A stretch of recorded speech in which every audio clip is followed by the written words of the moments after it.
Warga Kota Makassar bernama Sucianto ini menggugat provider ke Pengadilan Negeri Makassar. Pria parubaya ini tak terima kartu perdana dengan nomor cantik yang dibelinya seharga 10 juta lebih digunakan oleh orang lain sejak 2 tahun lalu.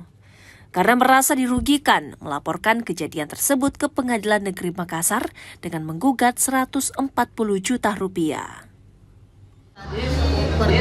Tahap persidangan itu sudah sampai ke tahap pembuktian. Jadi masing-masing penggugat dengan tergugat memberikan buktinya masing-masing, dan hari ini tergugat juga sepihak provider menambahkan satu ahli, saksi ahli.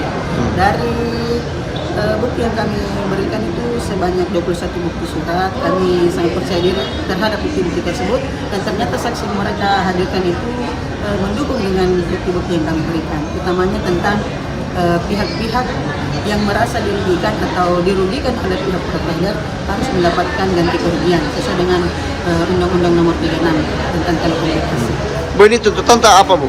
Tuntutan kami di sini sebenarnya hanya dua nomor pengganti, yaitu satu nomor perdana untuk nomor yang dibeli yang tidak bisa diaktifkan, yang satu nomor perdana lagi untuk mengganti pelayanan yang tidak maksimal, karena klien kami ini sudah mendaftarkan komplainnya sejak 4 Desember tapi ditolak, kemudian melalui call center 188, kemudian juga tidak ada hasil sebanyak 4 tiket komplain, kemudian setelah itu mungkin berjalan sampai Januari tidak ada hasil yang diterima.